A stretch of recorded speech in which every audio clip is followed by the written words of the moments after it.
नमस्कार, ABP news में आपका स्वागत है। मैं हूं रोहित सिंह सावल। देश भर में 22 तारीख का इंतजार हो रहा है। रामलला की प्राण प्रतिष्ठा होने वाली है। अयोध्या में उत्सव सा माहौल है, देश भर में उत्सव सा माहौल। और इस बीच इस पूरे आयोजन को लेकर और देश के कई अहम सवालों पर बात करने के लिए इस वक्त हमारे साथ मौजूद है पंडित धीरेन्द्र शास्त्री यानी बाबा बागेश्वर, हनुमान भक्त। आपका स्वागत है एबीपी न्यूज में। सबसे बहुत बहुत धन्यवाद संपूर्ण दर्शकों को भी और आपको भी। शायद हम पहली बार आपके साथ बिल्कुल पहली बार जी, स्वागत है। ये बताइए कि 22 तारीख को लेकर किस तरह की तैयारी है, आपकी किस तरह की तैयारी, क्योंकि क्या सोच रहे हैं कि जितना बड़ा जो आयोजन 22 तारीख को हो रहा है रामलला की प्राण प्रतिष्ठा का, गांव-गांव में एक जो परिस्थिति, हम तो बहुत गांव से जुड़े हुए हैं, लोगों में दीपावली से ज्यादा महोत्सव का उत्साह है जी। लोग अति प्रसन्न हैं और वो व्यक्त नहीं कर पा रहे हैं। बस सब लोग हर जगह कोई अगर चर्चा है तो वो 22 जनवरी की चर्चा है। और पहली बार हम अपने जीवन में तो लगभग 27 साल हो गए जी, 10 साल से तो लगभग 8 साल से स्मरण हमको बहुत अच्छे तरीके से जी, ऐसा हमने अपने जीवन में पहली बार देखा माहौल, महोत्सव जी। और कई पीढ़ियां इस उत्सव को देखने के लिए तरस गई। तो निश्चित रूप से सबने पहली बार देखा है और बहुत अद्भुत है। रही हमारी तैयारी की बात, हम 22 जनवरी को जा रहे हैं। प्रभु श्री राम हमको बुला रहे हैं, निमंत्रण दे रहे हैं और बागेश्वर हनुमान जी ना जाएं, ऐसा कैसे हो सकता है? आपको निमंत्रण आया है? आमंत्रण पहुंचा है हमको। ये तो आपने बड़ी बात बताई, क्योंकि पूरे देश भर में चर्चा है किसको निमंत्रण मिल रहा है, किसको नहीं हमको मिला है। धन्यवाद। तो आप 21 तारीख को या 22 तारीख को पहुंचेंगे अयोध्या? कोशिश करेंगे कि 21 को पहुंचे जी। चलिए, आप तो बिल्कुल हनुमान भक्त हैं, तो अयोध्या जाना तो जरूरी है आपका। लेकिन ये बताइए कि पूरे कई लोग कह रहे हैं कि हमें निमंत्रण मिला, कई कह रहे हैं हमें नहीं मिला, कई राजनीतिक लोग, और कई जिन लोगों को निमंत्रण मिला, कई पॉलिटिकल पार्टियां ऐसी हैं, उनका कहना है कि साहब हम नहीं जाएंगे, धर्म व्यक्तिगत विषय है। क्या निमंत्रण का विषय राम जी की आस्था नहीं है जी। राम जी के लिए भी अगर निमंत्रण पड़े तो ये हमें तो नहीं लगता कि आपकी राम भक्ति है। आपका प्रोटोकॉल तभी खत्म हो जाता है जहां राम का नाम आ जाता है जी, फिर आप कुछ भी नहीं जी। फिर आप एक राम भक्त हैं और भक्त को भगवान के पास जाने के लिए इनविटेशन की आवश्यकता नहीं। लेकिन 22 तारीख का मौका है, तो महोत्सव है। किसी 22 तारीख वाले महोत्सव में एक उसकी व्यवस्था है, एक प्रोटोकॉल है। वहां के ट्रस्ट ने एक प्रोटोकॉल बना रखा। हाँ, उसी को लेकर मैं बात कर रहा हूं। ट्रस्ट अपने तरीके से लोगों को चयन कर रहा है। लगभग सभी लोगों को जो गणमान्य है, साधु हो, संत हो, चाहे वो स्पोर्ट्स में हो, नेता हो, जिनकी मैं बात कर रहा हूं। हाँ, अब जिनको मिला उनको जाना चाहिए। फिर अपनी व्यक्तिगत धारणा है, आप नहीं जाते, ये आपकी व्यक्तिगत सोच। देखिए, कई नेताओं ने कहा कि हम नहीं जाएंगे क्योंकि धर्म व्यक्तिगत आस्था का विषय है। कई लोगों ने कहा कि हम सोचेंगे अभी, और कई लोगों ने कोई जवाब नहीं दिया। नीतीश कुमार को भी निमंत्रण मिला है, बिहार के मुख्यमंत्री हैं, लेकिन वो आएंगे नहीं आएंगे इसको लेकर संशय है। राजनेताओं पे हम बहुत ज्यादा टिप्पणी करते नहीं, उनको हम कोई बहुत ज्यादा जवाब देने की कोशिश भी नहीं करते हैं। आशीर्वाद तो देते हैं। हाँ, आशीर्वाद देते हैं। वो एक गुरु होने के नाते जो हम प्रार्थना करते हैं, हनुमान जी से प्रार्थना करते हैं, उनको मार्गदर्शन देते हैं। गुरु होने के नाते जो हमारा कर्तव्य है उसका हम पालन। लेकिन एक बात बताइए आप महाराज, आप तो हिंदू राष्ट्र की बात आप करते हैं, तो आपको नेताओं को तो आपको बोलना पड़ेगा, क्योंकि अगर आप इस अवधारणा पर आप सोचते हैं तो नेताओं पर भी आपको हिंदू राष्ट्र। आप पॉलिटिकली बच रहे हैं। आपको लगता है कि कहां इस राजनीति में फंसे, इस नेता के बारे में बोलेंगे ये नाराज हो जाएगा, उसको आशीर्वाद देंगे वो खुश हो जाएगा, तो शायद इसलिए आप कमेंट नहीं, ऐसा बिल्कुल भी नहीं है। हिंदू राष्ट्र राजनीति का विषय नहीं है, इसलिए नहीं हम बोल रहे। लेकिन हिंदू राष्ट्र दिलों का विषय है। और हिंदू राष्ट्र में चाहे नेता का दिल हो, अभिनेता का दिल हो, और या फिर कोई मजदूर का दिल हो, उसके दिल में राम का चरित्र होना चाहिए। ये हिंदू राष्ट्र की कल्पना है। इसलिए हमें उसके प्रोटोकॉल से मतलब नहीं है कि आप नेता हो या नहीं हो, आप राम भक्त हो। हमारे लिए ये परिचय बहुत बहुत अच्छा है।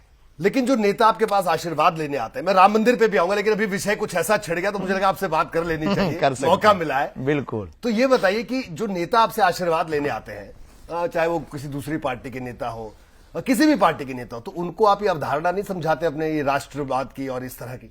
बेझिझक समझाते हैं, उनको बोलते भी, उनके मुंह पर भी बोलते हैं, उनकी कमियों को भी बोलते हैं, उनके गुणों को भी बोलते हैं, अवगुणों को भी बोलते हैं। और मानना ना मानना आपका कर्तव्य है। हर पिता अपने पुत्र को अच्छा बुरा बताता है जी, कि ये बुरा है, ये अच्छा है। तो कमलनाथ जी भी आपके पास आशीर्वाद लेने आए थे चुनाव से पहले, वसुंधरा भी आई थी। ये बात अलग है, कोई काम उनके नहीं आया इस बार, पता नहीं क्या क्या क्या कहां गड़बड़ हो गई। लगभग सब आए, जो आए और जो जिस भावना से आए उन पर वैसी कृपा हुई। हम अक्सर एक बात बोलते हैं, बाबाओं से चुनाव नहीं जीतना है, जनता को बाबा बना लो, चुनाव जीत जाओगे। तो ये लोग जनता को बाबा नहीं बना पाए, आपका कहना है? हम कुछ कह नहीं सकते हैं कि किसके जीवन में क्या हुआ। हमारे पास हर राज्य का व्यक्ति आया, नेता, हर प्रकार के नेता आए, हर पार्टी का व्यक्ति आया। आप किसी एक व्यक्तिगत विशेष को नहीं बोल सकते, और फिर आशीर्वाद एक पर ही फलीभूत हो सकता। यानी एक को आपने आशीर्वाद दे दिया, ऐसा भी हमारे आशीर्वाद से, आपने शुभेच्छा, हमारे आशीर्वाद से कोई जीता नहीं जी। एक हम बहुत सिद्धांतिक कह देते हैं, हमारे आशीर्वाद से कोई नहीं जीता। नहीं, मतलब ईश्वरीय कृपा से जीतते हैं, जी। ईश्वरीय कृपा से जीता है, ईश्वरीय कृपा से लोगों की विजय होती है। हम सिर्फ गाइडेंस करते हैं, मार्गदर्शन देते हैं, गुरु होने का दायित्व निभाते हैं, सतमार्ग पर चलने का वचन देते हैं, और जो हमें लगता है हम उसको वैसा आशीर्वाद देते। तो यानी इन लोगों को आपने गाइड किया, चाहे कमलनाथ जी हो, लेकिन ये उस रास्ते पर नहीं चले। एक ये इनकी भर क्यों, हमारे पास तो सभी आ रहे हैं। नहीं, मैं इनका जिक्र इसलिए कर रहा हूं हम कभी क्योंकि किसी भी राजनेता के बारे में नहीं बोलते, आपको पता ही है जी। किसी एक व्यक्तिगत के बारे में नहीं बोलते। सब आते हैं हमारे पास, सबने हमारे पास आकर के वार्ता की, सब हमारे पास बैठते हैं, सबकी अपनी अपनी भावना है, सबको साथ लेकर आप चलना चाहते हैं। हिंदू राष्ट्र कैसे बनेगा? हिंदू राष्ट्र तो सबके साथ बनेगा जी। अच्छा, ये बताइए, आपकी अभी राम मंदिर पे मैं आता हूं। देखिए, 22 तारीख को लेकर कई तरह के आयोजन हो रहे हैं देश भर में। कई लोग मांग कर रहे हैं कि साहब 22 तारीख को छुट्टी कर दी जाए, हम उत्सव मनाएंगे। कोई कह रहा है दुकानें बंद हो जानी चाहिए। आपकी क्या राय है, क्या कहना आपका, या आपकी क्या मांग है? हमारी ऐसी कोई मांग नहीं। उत्सव शाम को मनाना है, छुट्टी की आवश्यकता नहीं जी। आप बढ़िया दिन में श्री सीताराम जी की वंदना करिए, पूजा करिए, शाम को घर आइए, दीपावली मनाइए। तो ये आप अपने भक्तों से भी आह्वान कर रहे हैं? बेझिझक हमने मंचों से की है जी, कथा मंचों से की, बागेश्वर धाम से की। 22 जनवरी को दीपावली मनाओ। केवल भारत में ही नहीं, संपूर्ण विश्व में जितने भी राम भक्त रहते हैं उन सबको 22 जनवरी का महोत्सव मनाना चाहिए, दीपावली से भी बड़ा। जी। एक और बात ये बताइए कि एक बड़ा उत्सव होना चाहिए, ये बिल्कुल आप कह रहे हैं दिवाली से बड़ा होना चाहिए। और भी कई तरह की बातें हो रही है, लेकिन श्रेय की अगर बात है, जो पूरा मंदिर बन रहा है, इसका श्रेय किसको देते हैं आप? पूरा इतना बड़ा आंदोलन श्रेय की एक बहुत लंबी लिस्ट है जी।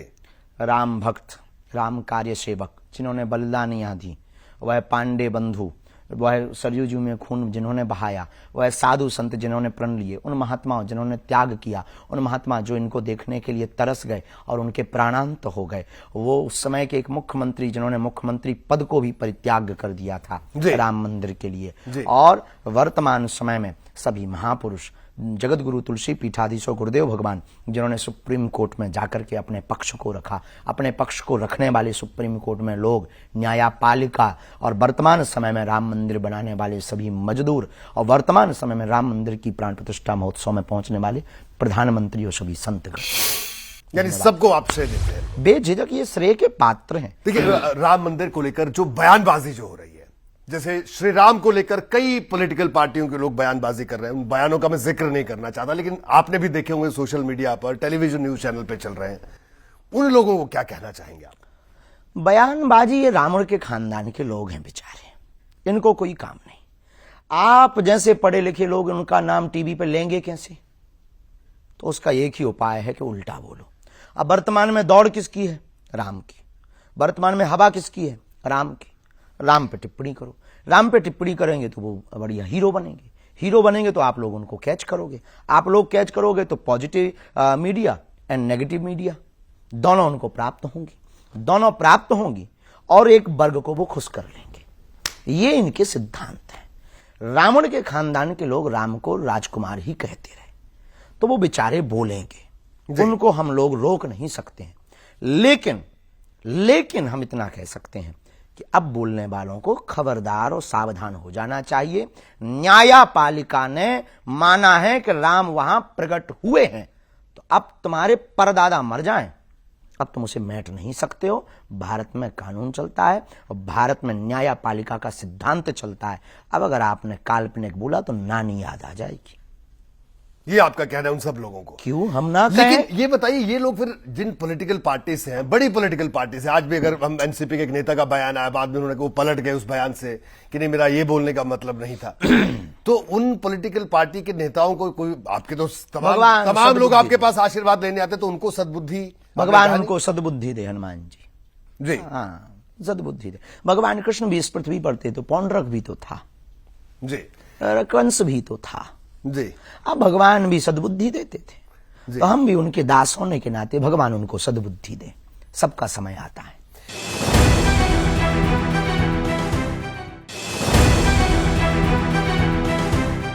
राम जन्मभूमि आंदोलन चला, अब रामलला की प्राण प्रतिष्ठा वहां होने वाली है 22 तारीख को। इसके अलावा काशी और मथुरा का जिक्र भी हमें करना चाहिए। झांकी बाकी है, बाकी है झांकी, बाकी है झांकी, बेझिझक बाकी। इन्होंने जहां जहां अत्याचार किए, घाव घर भरेंगे और एक एक करके भरेंगे। हमारा भारत राम का राष्ट्र है, सनातन का राष्ट्र है, भगवान शंकर का राष्ट्र है, भगवान कृष्ण का राष्ट्र है, और इनका कण कण में वास है, कण कण में इनका निवास है। और आपने ये जो अकबर, बाबर, मोहम्मद आदि ने जो जिस प्रकार का ये उपद्रव किया, मोहम्मद गौरी की बात जी, कर रहे हैं, जी। ये जिस प्रकार का उपद्रव किया, जिस प्रकार का इन्होंने अत्याचार किया, एक एक का बदला होता चला जा रहा है। अब होकर के रहेगा, क्योंकि अब ये भारत का हिंदू जागा हुआ हिंदू है। तो ये बताइए कि हिंदू को जागने में इतना वक्त क्यों लगा? क्या क्या कहना कि क्या राजनीतिक चेतना की का अधूरापन था, सांस्कृतिक चेतना का अधूरापन था? सांस्कृतिक चेतना का अधूरा। राजनीति तो कल भी थी, राजनीति जी, संस्कृति भी कल थी जी। लेकिन कल खुलकर बोलने वाले दबंग कम थे। जी। एक दशक पहले तक आपकी मीडिया में भी कभी भी हिंदुत्व की कट्टरपंथी की बातें नहीं होती थी, आज खुल करके हो रही।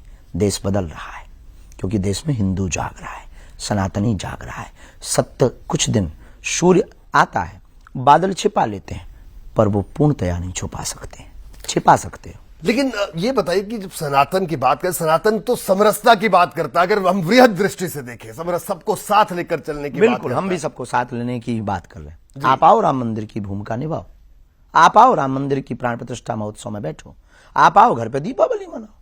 हम भी तो सामाजिक समरसता की बात कर रहे हैं, तो अन्याय की बात फिर इसके लिए अलग से आप जो बार बार बीच में आपकी देखता रहता हूं, सुनता रहता हूं आपको, कि आप फिर बीच में हिंदू राष्ट्र अलग से हिंदू राष्ट्र की क्या कोई जरूरत है? एजेंडा ही नहीं है। हिंदू राष्ट्र सिर्फ एक हमारी धारणा है कि हिंदू समस्त जाग जाएं, उनके दिलों में भारतीय प्राचीन संस्कृति का प्रादुर्भाव हो जावे, उत्थान हो जावे, और समस्त हिंदू अपने अधिकार को समझ पाएं, हिंदू होने का मतलब जान पाएं, ताकि आपकी बहन बेटियों के साथ वो अत्याचार ना हो जो इस देश में कईयों के साथ घट चुका है। प्रायोजित तरीके से पालघर जैसे संत केवल वेशभूषा पर जो मार दिया गया, वो घटना ना हो। कश्मीरी जैसे पंडितों की तरह बर्बरता तुम्हारे साथ ना हो। राम की यात्रा पर इसी नव रामनवमी को कितनी जगह पत्थर नहीं फेंके गए, ये ना फेंके। उनके भी तो जुलूस निकलते, हिंदुओं ने तो नहीं फेंके, हिंदुओं ने तो नहीं फेंके, आपने फेंके। तो आप जो है जागे हुए हिंदू बनो, और जागे हुए हिंदू का मतलब हमला करना नहीं है, किसी का बुरा करना नहीं है, किसी को भगाना नहीं है, समझाना है। हमें काटना नहीं है, पर फुसकारना भी छोड़ना नहीं है।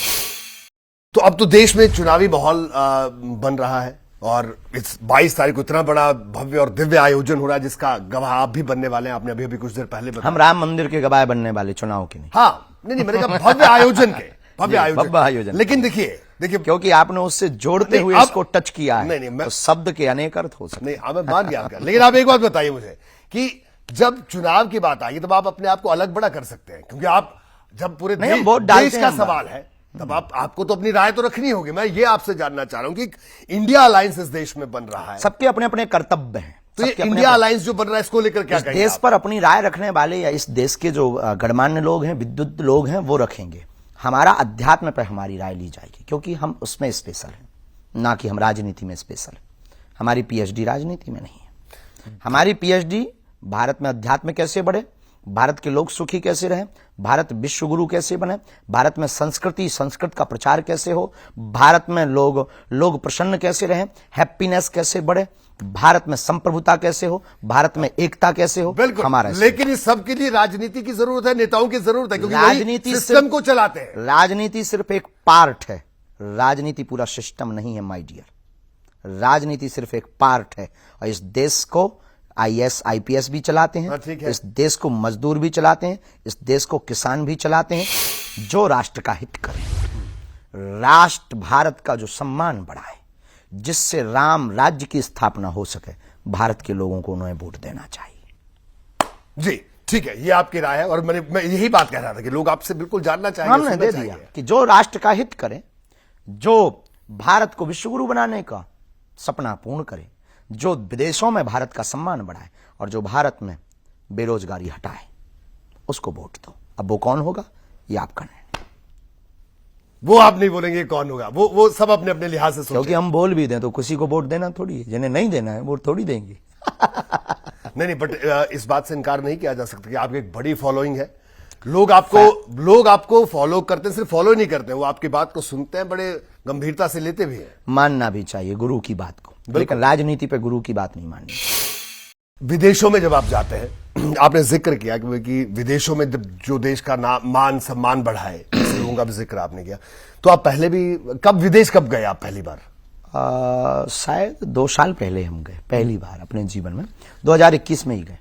तो आपको क्या आपका अनुभव रहा कि 20 या 21 में गए, देश की को लेकर जो वहां के लोगों का सोचना है, वो अनुभव क्या रहा आपका? क्योंकि आपने कहा कि विदेशों में भी देश का नाम बढ़े, मान बढ़े, सम्मान बढ़े। अभी 1-2 साल में हम ऐसा तो कुछ नहीं समझ पाएंगे, क्योंकि हमारी यात्रा के अगर 2-4-10 साल होते तो विदेशों के लोगों की मानसिकता समझ पाते कि 10 साल पहले वो क्या सोच रहे थे, आज क्या सोच रहे हैं। ऐसा तो कुछ नहीं हम कह पाएंगे। इतना कह सकते हैं कि लोगों में एक उत्साह है, भारत के प्रति अब आकर्षण बहुत बड़ा है। राम मंदिर में मंदिर का निर्माण करने वाले मजदूर बंदरों की भूमिका निभा रहे हैं। ये बहुत अच्छी बात आपने कही। तो वो अगर उनका सम्मान माननीय प्रधानमंत्री जी करें, जैसा कि वो अक्सर करें, हमें बहुत प्रसन्नता होगी। आप बड़े भावुक से मुझे दिखे जब आपने इस बात का जिक्र किया कि मंदिर को बनाने वाले लोगों में आपको वो दिखे कि वानर है, वो वानर सेना है भगवान। बेझिझक, उसमें कोई संदेह नहीं। इसलिए क्योंकि राम जी का काम तो वानर सेना करती होंगे मनुष्य, हाँ, पर अंतरात्मा उनकी, भले ही उस क्षण के लिए कोई और आता हो उस शरीर में, पर कोई ना कोई दिव्य चेतना तो उनके शरीर में। सब मजदूरों को मौका क्यों नहीं मिला? हमें नहीं मिला, तुम्हें नहीं मिला, उनको वो मौका मिला। और मजदूर भी इस देश में कितने नहीं।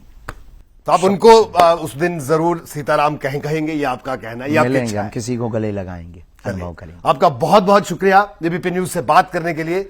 तो हमारे साथ मौजूद थे पंडित धीरेन्द्र शास्त्री यानी बागेश्वर बाबा, जो 22 तारीख को लेकर बेहद उत्साहित हैं, और उनका यह भी कहना है कि वो चाहते हैं कि देश भर में लोग उत्सव मनाएं 22 तारीख को, और वो खुद भी 22 तारीख को इस बड़े ऐतिहासिक आयोजन का गवाह बनने वाले हैं।